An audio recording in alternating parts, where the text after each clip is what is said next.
What is good, everyone, and welcome to this very special edition of the Wrestling with Fans podcast. This is a pro wrestling podcast created by fans for fans, from a fan's perspective. My name is Kyle. This is episode 200. Finally hit the big milestone, and I wanted to go live. It's kind of last minute. I was just going to record this as I usually do, but I ended up deciding to live stream on a whim. So we'll see if anybody pops in the chat. If you hop in the chat, if you're watching live, say hi.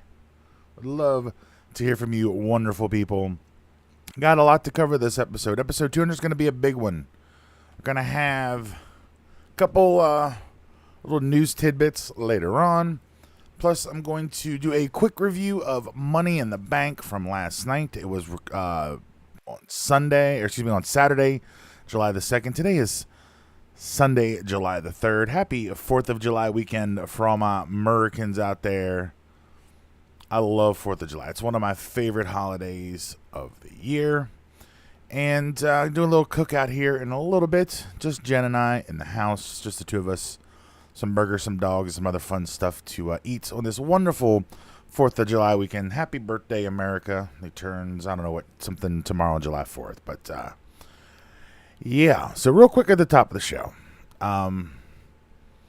Just want to say a big thank you to everybody who has participated with Wrestling with Fans over the last 4 years. I didn't even make a big deal about the 4-year anniversary back in March. We passed 4 years in March.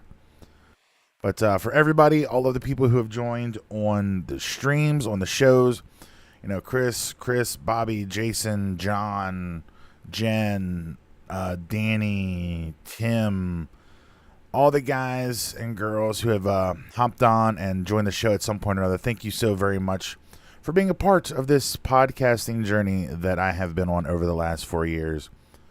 Also, big shout out to my fiancée, Jen, for always supporting me when I wanted to do this.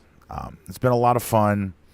It hasn't been easy. I've been burnt out several times. I have not wanted to do this show several times. But I love podcasting, and I love professional wrestling. And I'm not going anywhere anytime soon. At least I hope not. So, but thank you all. Thank you all. I'll look at the camera in this. Thank you all sincerely for even just the smallest parts of being a part of Wrestling with Fans. Thank you guys so very much. Let's do this real quick. Talking about the social medias here at Wrestling with Fans. Of course, you can see them here. If you're watching on YouTube, you already know about it. Just hit that thumbs up on the video. Subscribe if you haven't done so already. We're on Facebook, facebook.com/Wrestling with Fans. Hulk, smash that like button to keep up to date with everything going on here at the Wrestling with Fans podcast.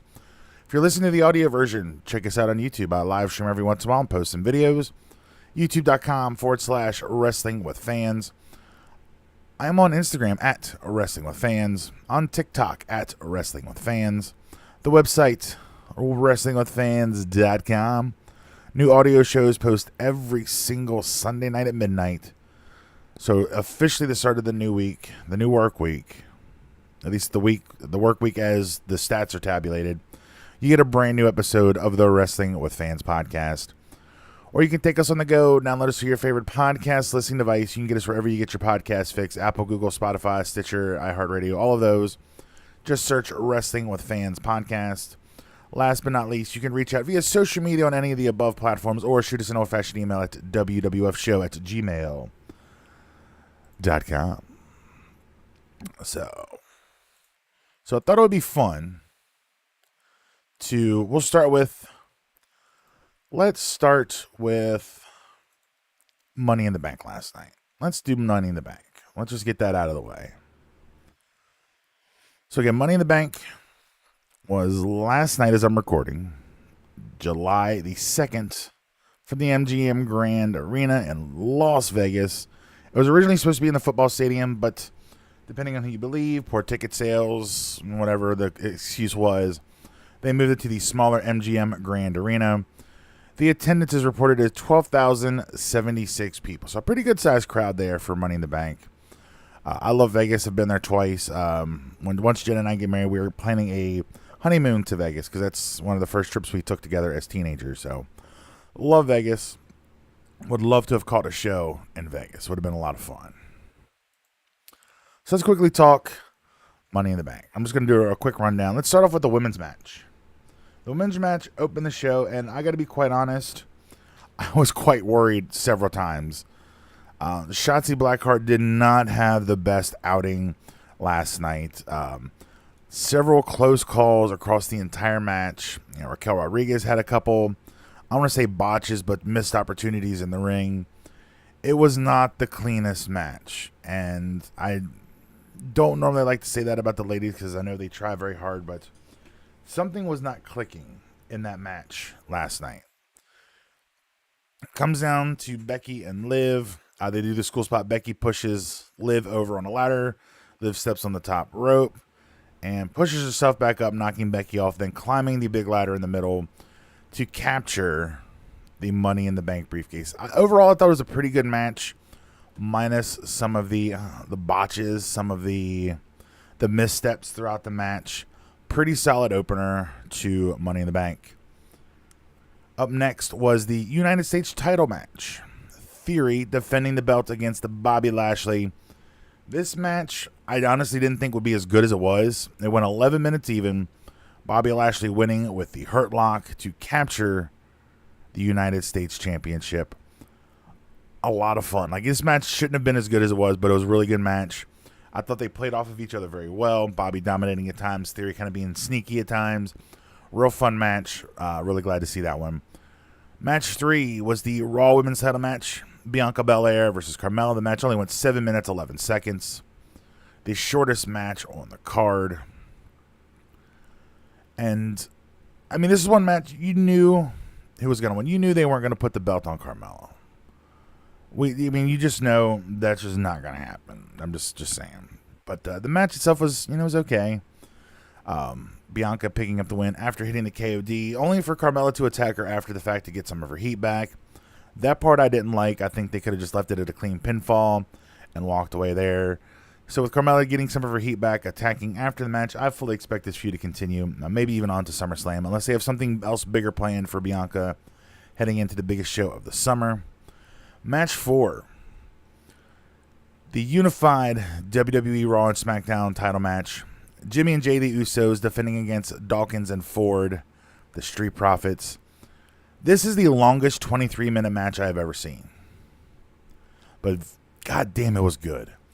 This was a great tag team wrestling match. However, there was a part kind of in the first third towards the middle where the Usos just kind of dominated.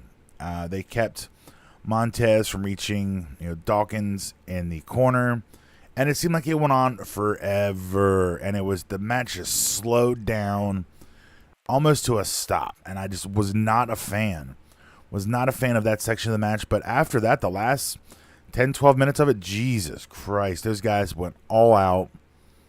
The Usos pick up the win via pinfall. I think it was Jimmy pinned Montez. However, I didn't notice this, but I thought it was weird. If you watch the original pin from the TV side, Montez has his arms wrapped around one of the Usos during the pin. But after the match, you see the Profits complaining that Montez had his shoulder up.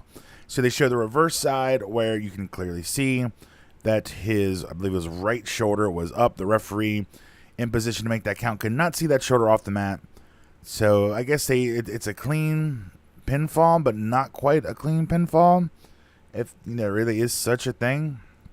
But I thought overall the match was just amazing, short of that 5-minute section there in the middle. But it was the longest 23-minute match I've ever watched. But seriously, a fun match. I'd like to see more of that, even though we've seen it a million times on TV in the last month or so. We've seen about every variation of this as it is, but it was a great match. Really enjoyed that. Up next was the SmackDown Women's title match. Ronda Rousey defending against Natalya. The match goes 12.5 minutes. Ronda Rousey picking up the win via submission. Natty tapping out to an armbar. I thought this match was pretty damn good. Natty is a consummate professional. She's one of the best veterans that WWE has on their women's roster. She is always capable of having a great match. She led Ronda to another great match. Lots of submissions back and forth. There were times where they had a couple false finishes where you might think Natalya could pull it off, but it's kind of hard to say Ronda, losing here in this kind of match to Natalya. Again, great match. Goes 12.5 minutes. Ronda picking up the win via submission. Only for the brand new Ms. Money in the Bank coming in, cashing in on Ronda Rousey. Not even waiting 2 hours before cashing in her briefcase. I guess I should preface that Ronda's right knee was tweaked and injured, kayfabe injured, during the match. So, of course, that was the big X factor in this cash-in.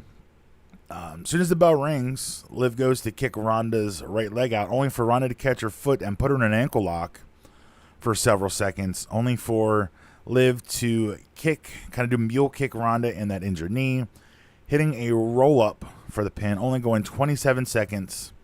Liv Morgan is your brand new SmackDown Women's Champion. The crowd went nuts. The crowd went crazy, and it was great. This was a smart decision by WWE. Everybody loves Liv. The crowd has really been behind her this year. A lot of good stuff going on there, and I think it was a smart decision to have her win the title. Ronda, the former champion, Liv, your current SmackDown Women's Champion. And in the main event was the men's Money in the Bank ladder match.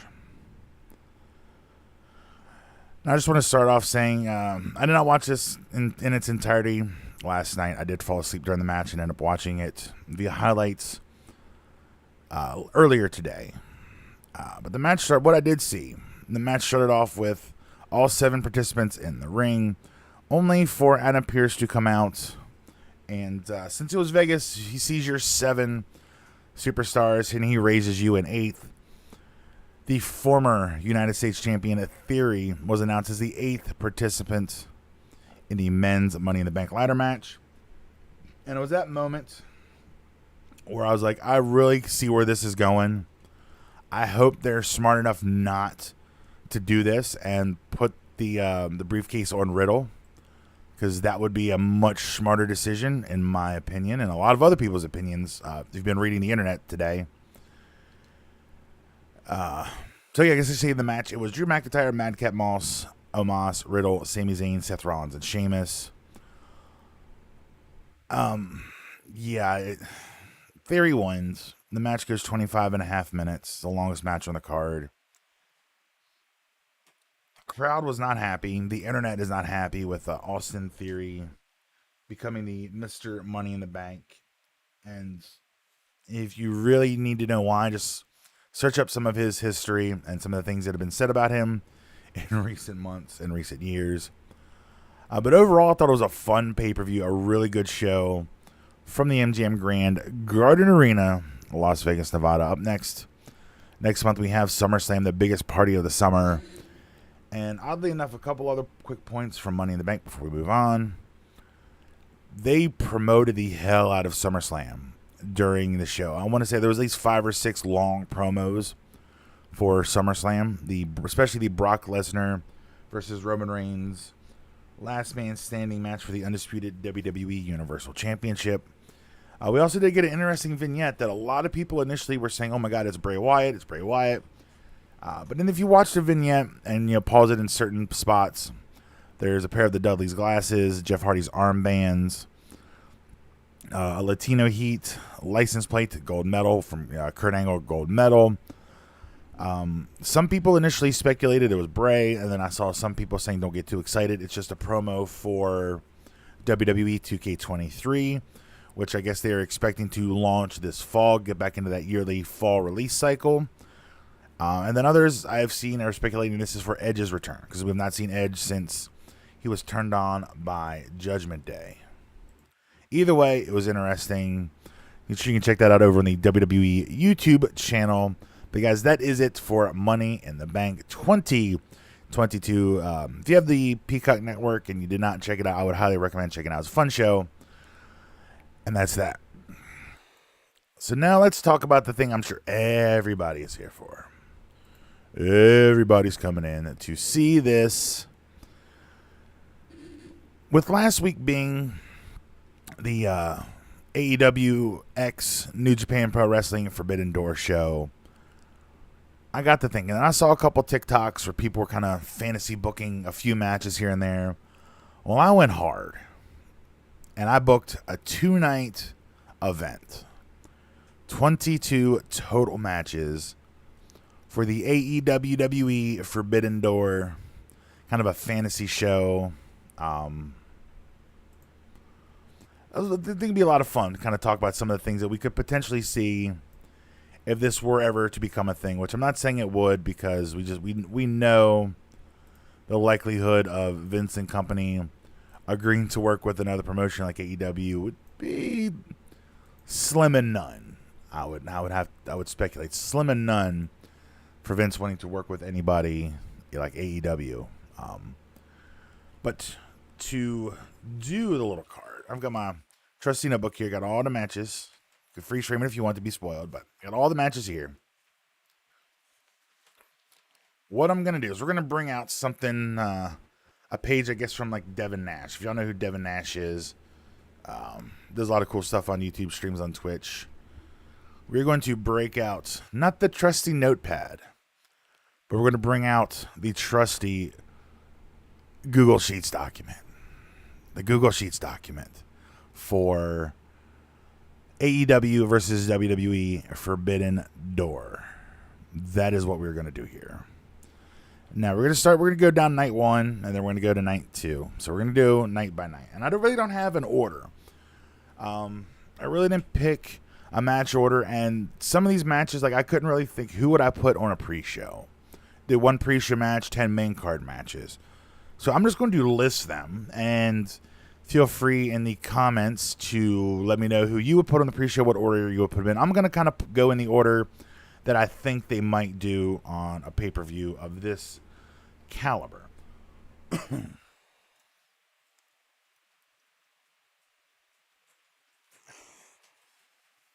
Swig at a Mountain Dew Zero. Speaking of this, apparently there's a shortage on Dew products. Apparently Mountain Dew and Diet Mountain Dew are hard to find. Zero is nearly impossible to find in the cans anymore. You get the 20-ounce bottles and the 16.9-ounce bottles, but that's really about it. All right, so let me pull. Where's my cursor? Here we go. Okay, so night 1. Let's start off with a match. I think this will be a lot of fun. Now, they have several tag matches. I try not to do many multi-man matches. I have 2 6-man tag matches. 1, 2, 3 tag team matches. A fatal 4-way. And a mixed tag. Kind of give you a preview of what's to come on this card. So that's what we're going to do. So let's start with night 1. And what could end up possibly be a pre-show match. We're doing the battle of the Sammys, Guevara versus Zayn. So we're going to go Sammy G versus Sammy with an I-Z. I think this would be a fun match. You can always count on Sammy Guevara to put on a great performance. You can also count on Sami Zayn to put on a great performance as well. Let me make these a little bit wider so we can see it a little bit better. There we go. So Sammy Guevara versus Sami Zayn is going to be my opening match here. The AEW versus WWE Forbidden Door show. If anybody pops in the live stream, make sure to comment below some of the fantasy matches you would love to see. If you watch this video after the fact, comment down below with any other fantasy matches you would want to see, AEW versus WWE. And of course, if you enjoy it, thumbs up and subscribe to the channel if you haven't done so already. Appreciate you and love you all so very much. So yeah, we're going to start off with Sammy Guevara versus Sami Zayn. Now, I'm not going to do like fantasy booking or do prediction. I'm just going to run down the matches and see what you all think. So up next, we're going to do the AEW Women's Champion, Thunder Rosa.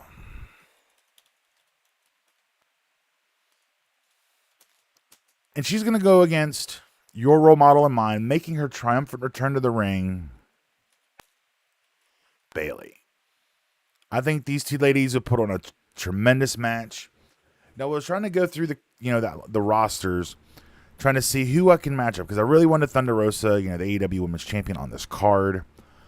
But I couldn't figure out who in WWE would match up the best. Of course, I have matches for Charlotte and Becky on Bianca on here as well, plus a match with Liv Morgan. I'm sure you all can pretty sure guess who that is against. We're going to get to that one very next. But I thought, Thunder Rosa, who would she match up with probably the best? I'd say Bayley. And I think these two would put on a pretty damn good match. And in another fun crossover match, we have the battle of the former Riot Squad members. Ruby Soho versus the brand new SmackDown Women's Champion, Liv Morgan. I think these two will be a lot of fun to watch. It'd be an emotional match for the both of them. Seemingly Ruby Soho went to AEW to try to get a better play. And while she's had some sparks here and there, it's mainly just been her on Rampage or Dark or whatever. But I think a good match here with her former stablemate Liv Morgan will be a pretty fun match to watch here on the AEW WWE Forbidden Door. And let's go and get the comedy match out of the way. I wanted to do a comedy match. And I was trying to think of who I could do this comedy match with. So we're going to start off R-Truth, if I could spell R-Truth. R-Truth. Now, with trying to think of a good opponent for Truth. There's several comedy characters over in AEW. But I think the absolute best, and I think would be the funnest match you could possibly put on, he is very nice and very evil, Danhausen. Can you just imagine Danhausen cursing R-Truth and how he would react? It would be a lot of fun. I don't even say like a 24/7 style match, but just something fun. They could even do it as like a backstage kind of match, maybe not even in the ring, but I think it would be a lot of fun to see how Truth and Danhausen could play off of each other. They're both very smart. They both know their characters very well. And initially this was going to be Truth versus Orange Cassidy, but I had switched to Danhausen thinking that the whole curse would be a lot more fun with R-Truth and would play off him a lot better in the ring. Now let's get to some of these other good matches here. So this one I think would be quite interesting. We are going with the current WWE Intercontinental Champion, Gunther. Now, I thought about putting him against someone like a Wardlow or Jake Hager, Powerhouse Hobbs. But I honestly think that the best possible matchup we could see, and let me know what you think, Darby Allin.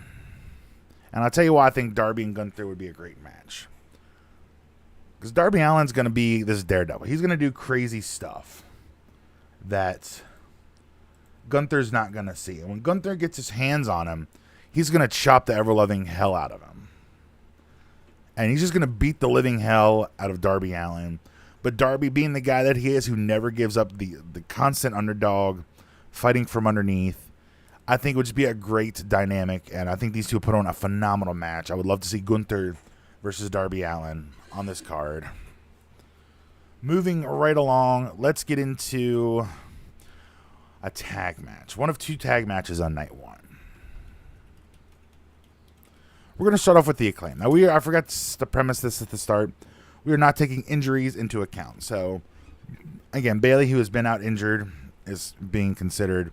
And the Acclaims are also going to be considered here. And we're trying to match up tag teams because AEW has an unlimited supply of phenomenal tag teams on their roster. WWE has 2 or 3, maybe 4 tops at the very tip top of the echelon. So it was kind of easy to figure out which WWE teams to use, but kind of how to pair them up with the AEW guys. But I think the best possible matchup we could get with these two teams is the Acclaim versus the Street Profits. Now, again, if you watched Money in the Bank last night, you know the style of match the Street Profits can put on against the Usos. And I have a feeling they could get something very similar out of the Acclaimed. Plus, the mic skills going into the match, I think, would be pretty fun. Max Caster going off on the mic. Montez Ford, I think, could fire back at him as well. I think it'd be a lot of fun pre-match and during the match. We're going with the Acclaimed versus the Street Profits. I guess let's get on to the next tag match. Now, this is kind of an interesting dynamic because both men in this match are AEW and both women are WWE. So the first team is Andrade El Idolo and his wife, Charlotte Flair. Husband and wife combo. And they're going to face another husband and wife combo.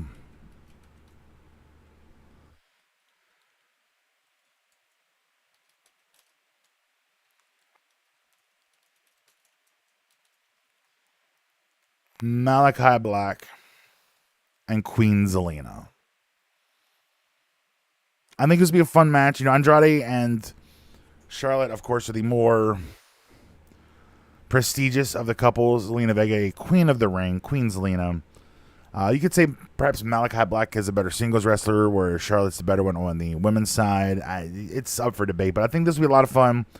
Two husband and wife combos going head to head on night one of the Forbidden Door show here.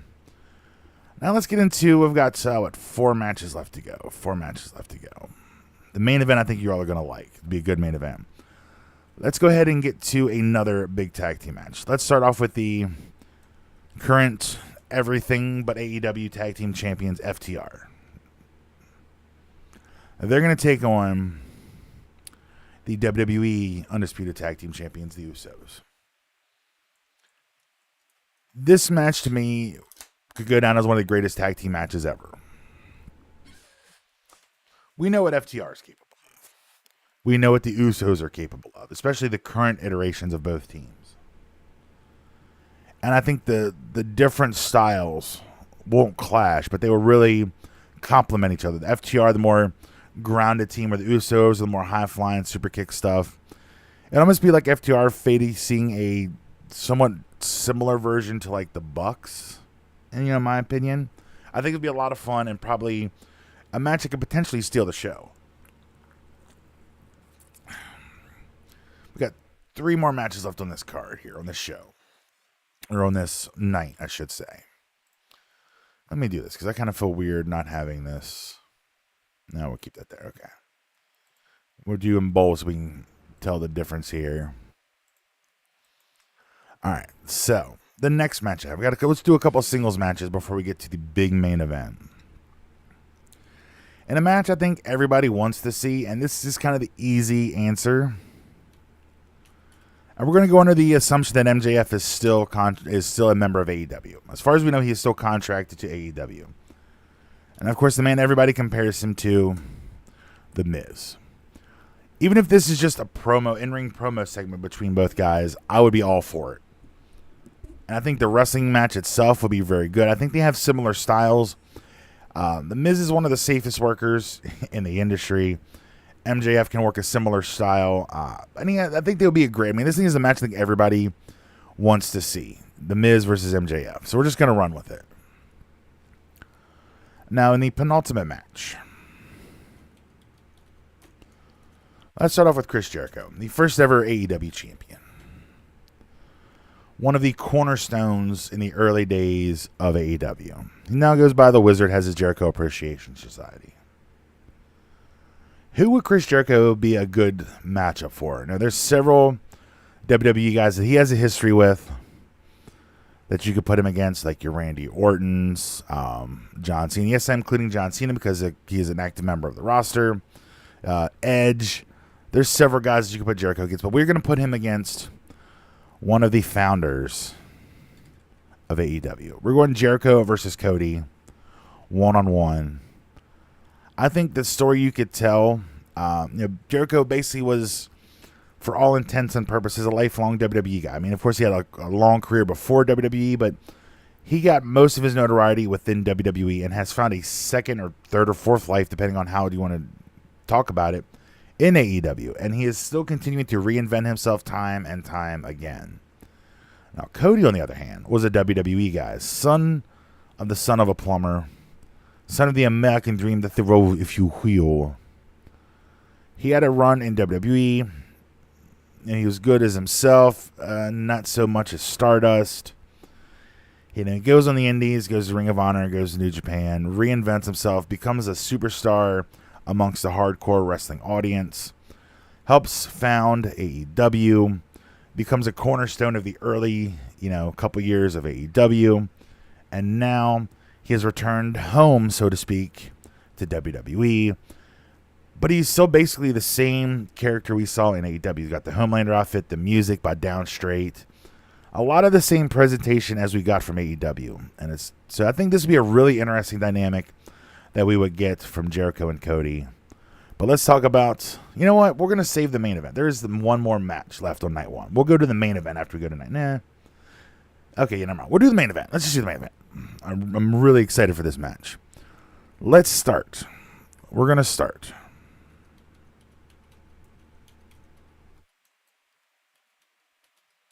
Kenny Omega and the Young Bucks. We're going to go with the Elite. The core 3 members of the Elite. And again, injuries are not considered here. We're not having injuries a part of this. Omega and the Bucks versus the New Day. Now, there's a couple of different reasons why I think this is a great matchup. Not only do we have 6 of the most talented wrestlers in the world today, but there's also a little side thing going on here. If you ever follow Twitter or the video game market, the video game circles, you know that Kenny Omega is a huge gamer. Xavier Woods has his up, up, down, down channel. He's a huge gamer. Works on G4 from time to time now. So not only have these guys gone back and forth on Twitter about a 3-on-3, video game contest, we can have that main event night one of this fantasy AEW versus WWE Forbidden Door show. Omega and the Bucks versus the New Day, closing down night one. I think it's go down as, match of the night. I mean, there's so many match of the night contenders on this night one, but I think the 6-man tag at the end could be the one that does it all. All right, let's move on to night 2. I got a whole nother list for night 2. Now, again, I couldn't pick one match that I thought was like a pre-show style match.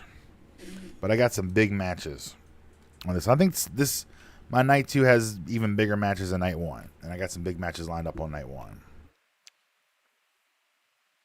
But before we do that, guys have not done so already. If you have not done so already, give the video a thumbs up if you're watching. Subscribe if you have not done so already. Would love to have some more support here on the channel. So appreciate all you all for all the stuff you guys do. And a quick mention, Facebook, YouTube, Instagram, TikTok, at Wrestling with Fans. Links for everything are in the video description below. The website's wrestlingwithfans.com. Take us on the go. Get us on whatever you listen to your podcast on. Search for Wrestling with Fans Podcast. And the email is wwfshow@gmail.com. Quick social media plug. Got to get them in every once in a while here. And I am about to screw this up. And there we go. All right. So now we're back. Let's go to night 2. Now, I don't know where to start. But we're going to start out with 2 beefy boys. 2 meaty men slapping meat. Let's go with the brand new United States champion, Bobby Lashley. Now, there are several big guys over on the AEW side. Hey, Nathan Bowden Show. What's going on, man? Yes, Elite versus New Day met at a video game convention, played each other in the Elite one. I wasn't sure if that actually happened. I remember seeing something about the kind of Twitter back and forth. I knew something was about to happen. I don't remember if that ever happened or not, but appreciate it. Thank you for the dropping the knowledge in the comments there for me. So Lashley. I mean, you could go with somebody like a Brian Cage. You could go with someone like Lance Archer. You could go with Luchasaurus. But I'm thinking Wardlow. Wardlow is one of those young guys who is just gaining so much steam and so much momentum now in AEW. You know, Lashley is a veteran. He's been around for a long time. Two massive dudes that just love to beat people up. And I think this would be such a fun match, watching these two beefy boys slapping meat. Opening up night 2 of this show here. Let's move on. Let's get one of the ladies in here. And then probably the biggest women's match you could put in the entire show. Britt Baker, DMD. Now, who do you put Britt against? We've already got Liv and Charlotte over on night 1. I'm not going Ronda Rousey. I'm not going Natty. We're going Becky Lynch. The two biggest women in each promotion. Britt Baker and Becky Lynch. Even though they're not the champs right now, they are definitely the top women from each promotion. And again, you could I even thought about making this a mixed tag with Britt and Adam Cole versus Becky and Seth. But I think the women's match alone is pretty good. Britt Baker versus Becky Lynch, the first women's match on night 2. Let's go and get the second women's match out of the way. Let's go Jade Cargill. Now, who would Jade Cargill be a good matchup against? Jade Cargill is a big, strong, muscular woman. Well, of course, if you're going to be considered the strongest women in AEW, you've got to go against the best, the strongest, the fastest. We are going Bianca Belair versus Jade Cargill. Now, both of these women are extremely strong. Both of them have more than enough shown their power in the ring. Bianca Belair, for me, I would simp for Bianca Belair. She is pound for pound probably the best athlete in all of professional wrestling. And I say this every time I talk about Bianca. If you have not watched the WWE Performance Center, it's probably from like 5 or 6 years ago now. They kind of did a combine at the Performance Center. And there's a lot of names in there. There's like your Biancas, your Livs, Asuka, Shayna Baszler, some of the other MMA 4 horsewomen, I think. Marina Shafir and Jessamine Duke were both there as well. But Bianca literally dominates every single event. And it's not even close in a lot of these. She is, to me, pound for pound, the best athlete in all of professional wrestling. And I think a match with another big, strong woman like Jade Cargill will be a lot of fun to watch. All right, let's see. Where do I want to take this now? Because there's a lot of interesting matchups I have here. Let's get a tag match out of the way. Oops, let me screw this up. Let's get a tag match out of the way here. Let's start with the Lucha Bros. Pentagon Jr., Penta El Cedro, and his brother Rey Fenix. A crazy good tag team. We're going to go with brothers versus father and son. Rey and Dominic Mysterio versus the Lucha Brothers. Now, Rey is a legend of the Lucha Libre style. His son Dominic, very young. Still, I would say somewhat green in the ring. Not quite as Lucha Libre as his father, at least not what we've seen in WWE. And of course, Pentagon and Phoenix, one of the best tag teams, two of the best Lucha Libre wrestlers in the entire world right now. And I think it would be a lot of fun because you're going to have someone like with the prestige of Rey Mysterio Jr. and the prestige of Pentagon and Rey Fenix. Throw in Dominic in there. I think this would be a lot of fun to watch. Lucha Bros and Rey Mysterio and Dominic Mysterio, one of the big tag matches here on night 2. Oh, where do we take this now? Let's get another beefy boys, meaty men slap and meat match. Let's start off with Brian Cage. Here.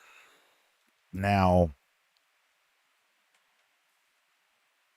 there's going to be a lot of big guys left off this card. I'm just saying now. And roast me in the comments or give me matchups that you'd like to see them down in the comments below.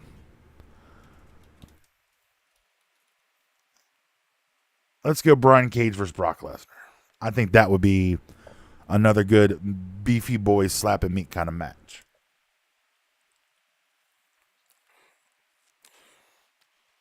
Suplex City. Where's Brian? Is Brock Lesnar going to be able to toss Brian Cage around? Yeah, I'd say he will. Will Brian Cage be able to toss Brock around? Yeah, I'd say he could. I would love to just see these guys just beat the living hell out of each other, and I'm sure that's exactly what would happen. And in the next matchup, night 2, let's go with some cowboy shit. Hangman Adam Page.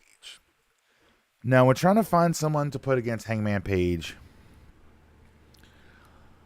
It was kind of a toss-up. There was a few people I went back and forth with, but I ended up settling on Randy Orton. I'll tell you why.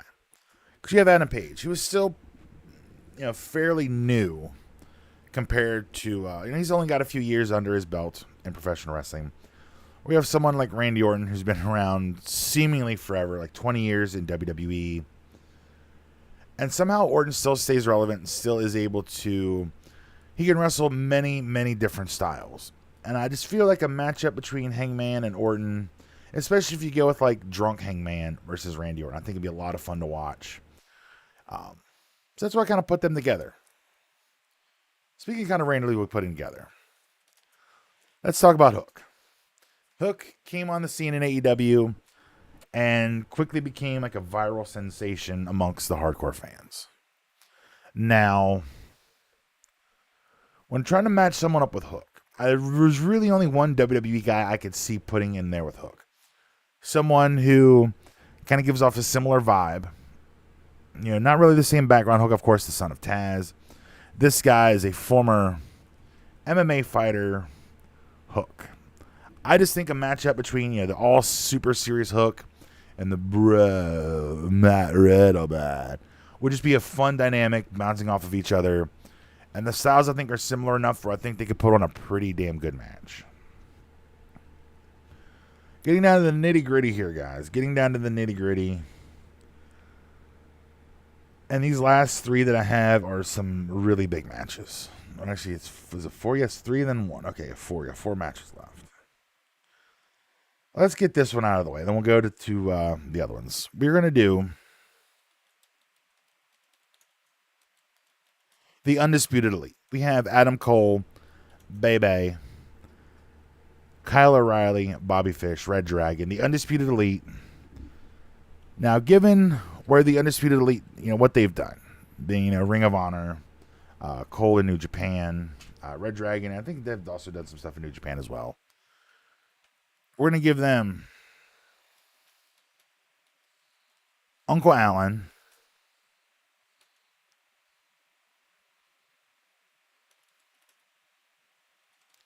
Finn Balor, and none other than Kevin Owens. So this is like a Ring of Honor, New Japan kind of fun fest. Now, you know me, guys. I love the Undisputed Era. They were my favorite part of NXT. And once those guys left, the things kind of went downhill for them. But I love them. I watch AEW just for those guys. For Adam Cole, Bebe, Bobby Fish, Kyle O'Reilly. But Styles, Balor, and KO, they have the Bullet Club, Ring of Honor, kind of backgrounds, with KO and all that stuff. And I think it'd just be a lot of fun. I really wanted to do something fun with these guys, and I couldn't really think of any singles matches to put them in. So we went with the 6-man tag, Undisputed Elite versus Styles, Balor, and Kevin Owens. All right, we'll save the other match. So let's get to this one. We're going to the battle. And I think everybody, when you first saw, we're not even going to hide it. When you first would think of an AEW versus WWE Forbidden Door type show, Christian Cage versus Edge. Best friends growing up. They broke into the business together. They both had amazing singles careers. Edge, I'd say, had a better singles career than Christian, but not taking anything away from Captain Charisma. They are arguably one of the greatest tag teams ever. In me, they're definitely top 5, top 6 tag teams of all time for me, Edge and Christian. And, it would be such a personal match. So much, would go into it. I think these guys would just tear the absolute house down. Could be a potential, match of the card show. And in the penultimate, this could be argued to be the main event. Anywhere else. And some of you may question why I do this matchup. Let's start up. We're going to go with the Icon Sting. 60 couple years old Sting. Me personally, I've always thought Sting was overrated. I've never been a Sting guy. I like the Crow thing at the very beginning with the NWO, and ever since then, I don't know. Just Sting just has never really done it for me. I know a lot of people love Sting. I've just never been a Sting guy. But if you want to put an icon in the ring, you got to put him against an icon. And of course, the Undertaker is retired, so the Undertaker does not count in this card. For those thinking maybe we're going Sting versus Taker, that's a match I'd love to have seen 20 years ago. Not so much in 2022. So who from WWE in 2022 would be a great matchup for the icon Sting? The man that just celebrated a milestone himself. Big Match John. John Cena versus Sting. Icon versus icon. John Cena, arguably the greatest superstar ever. Not saying wrestler, superstar. Just for the record. So you don't have to at me in the comments. But Sting versus John Cena, I think, could go down as one of the most iconic matches ever. And they wouldn't really have to do a lot. You know, Sting, even in his age, can still move, still do some crazy stuff if you watched Forbidden Door and Blood and Guts. Big Match John. You know, John works a safe style. He's not going to do anything crazy, especially not now at his age with an acting career and all that stuff. So I would not expect anything too crazy from these guys. They could work a very safe match, something that both guys could easily, work around. All right, main event time, y'all. Main event time. Now, I'm trying to pick out a match for the main event of this card. I had some trouble because there's a lot of different combinations you make. But I'm sure there's some names that are missing from this card. And I'm sure you can tell. And we're not talking about, Luchasaurus and Jungle Boy. And we're not talking. I mean, there's a lot more AEW guys that left off this show than WWE guys. But there's 4 names that I'm sure you can probably pick out right now to main event night 2. So this would be like the Roman versus Brock of this show. And there's so many different intricate matchups and how things would play out. So many storylines they could tell. Let's start off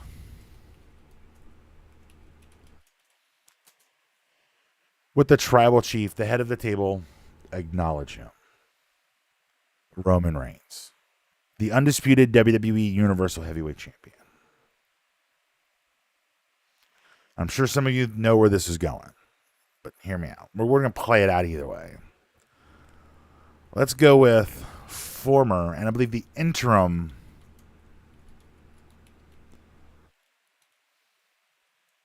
AEW World Champion. And we're going to wrap this because... Can I do rapping? Text rapping. Yes. Let's go and drop this down. I want to get this all in. There we go. So we got Roman Reigns. We got Jon Moxley. Let's throw in the third member. Seth freaking Rollins. Now, this is a fatal 4-way. Seth freaking Rollins, Jon Moxley, Roman Reigns. Now, who would be the man, the fourth man in this? And it is none other than the current actual AEW champion, CM Punk.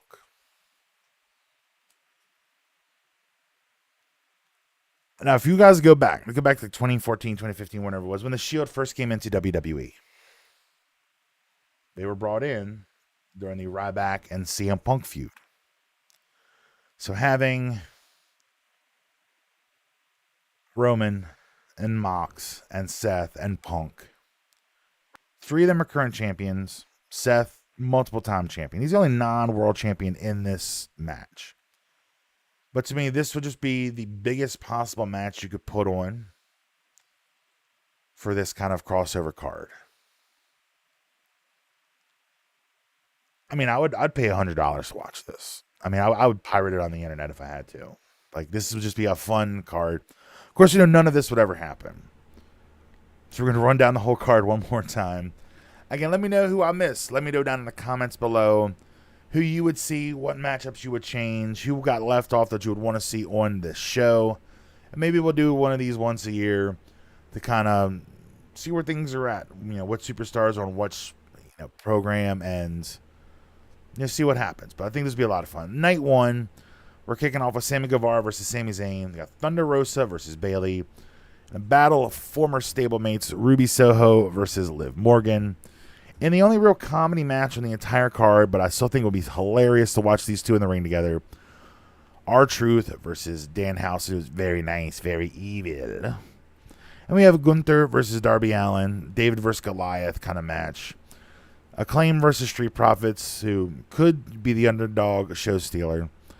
And an interesting combination, husband and wife, Andrade El Idolo and his wife, Charlotte Flair, taking on Malachi Black and his wife, Zelina Vega. In, the big tag team match, Battle of Tag Team Champs, FTR versus the Usos. In a match everybody talks about, and it's really the safe one, and again, I think it'll just be a lot of fun to watch. MJF versus The Miz. Jericho and Cody, two pillars of the original AEW lineup. Cody now, of course, returning to WWE earlier this year. And in the big main event, a big 6-man tag, Kenny Omega and the Young Bucks, the Elite, taking on the New Day. Again, injuries are not a factor, therefore Big E would be back at full strength. Again, I think this would be the best match to end night 1 on. I mean, you could even argue, Usos versus FTR could close the show. Jericho and Cody could close the show. MJF and Miz could close the show. But I think the biggest possible match at the end of the day for night 1, Omega and the Bucks versus the New Day. Moving over to night 2, we got a couple big boy matchups, a couple big singles matchups, and a couple tag matches. We got Lashley and Wardlow, two meaty men slapping meat. And in the biggest women's match I think you could possibly put on between the companies, Dr. Britt Baker, DMD, versus Big Time Becky Lynch. And another big women's match, current champions TBS champion Jade Cargill versus Raw Women's Champion, the EST, Bianca Belair. And in what should be a crazy Lucha Libre style match, Pentagon Jr., Rey Fenix versus Rey and Dominic Mysterio. The Lucha Bros versus the Mysterios. Brothers versus father and son. Then in another beefy boys, meaty men slapping meat, Brian Cage versus Brock Lesnar. Hangman Adam Page going one-on-one with Randy Orton. Again, injuries are not a factor in this card. And what could be a sleeper, a fun match to watch, Hook versus Matt Riddle. 6-man style. We got the Undisputed Elite, Adam Cole, Bebe, Kyle O'Reilly, Bobby Fish, taking on AJ Styles, Finn Balor, and Kevin Owens. And then what could be the most personal match in the entire show, Christian Cage going one-on-one with his former tag team partner, his best friend in the world, Edge. And in a real icon versus icon match, Sting taking on John Cena. And in the main event of all main events, a fatal 4-way, Roman Reigns, acknowledge him, Jon Moxley, Seth Rollins, the original 3 members of The Shield, and the man that brought them in to the main roster of WWE, CM Punk. Reigns versus Mox versus Seth versus Punk. The biggest match I think you could put on amongst the two companies. So that is my AEW versus WWE Forbidden Door fantasy show. Let me know what you think. Sound off in the comments. I'd love to know what matchups that you would have, who got left off that you would want to see on this card. What matchups would you change? I'd love to hear from you. Sound off in the comments below. And again, if you enjoyed the video, make sure to give it a big old fat thumbs up and subscribe if you haven't done so already. Guys, again, thank you all so much for sticking around for 200 episodes. 200 episodes of the podcast. I'm still kind of in awe that I've made it to 200 episodes. I don't know. It's crazy to think. Like, I'm just sitting here now at the end of this show after recording it. How did I get to 200? Again, thank you to all the people who had some type of impact on this show, whether you were, on the program with me or one of my live crew in the comments. Thank you to Nathan Bowden for popping in the comments. Let me know about that Elite versus New Day thing there. I remember hearing about it, but I never knew it actually happened. So appreciate you for that. Everybody who's ever been in the live chat, who's commented, people who are here for the 100 subscriber giveaway, everybody, just thank you guys so much for all the support over the last 4 almost 4.5 years now. Again, we passed 4 years back in March, and we hit episode 200 today. So again, Facebook, YouTube, Instagram, TikTok, Wrestling with Fans. WrestlingWithFans.com is the website. New shows are posted every single Monday at midnight. Take us on the go. Get us wherever you get your podcast fix. Just search a Wrestling with Fans podcast or shoot us an email at wwfshow@gmail.com. Guys, links to all of those social medias are down in the video description below. If you're listening to the audio version of the show, links are down in the audio notes, the show notes of the podcasting app you're listening to, or they'll be on the website if you're looking at us on the website. Yeah, I'm still kind of in awe that I made it 200 episodes. So thank you for coming on board, being a part of my first 200. And guys, here is to the next 200 episodes of Wrestling with Fans with Dirty Sheets,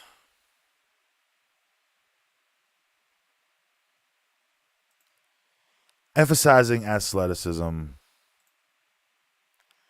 and consensual penises for all. Guys, thank you all for watching. Thank you all for listening. Once again, my name is Kyle. I will see you guys next time right here on Wrestling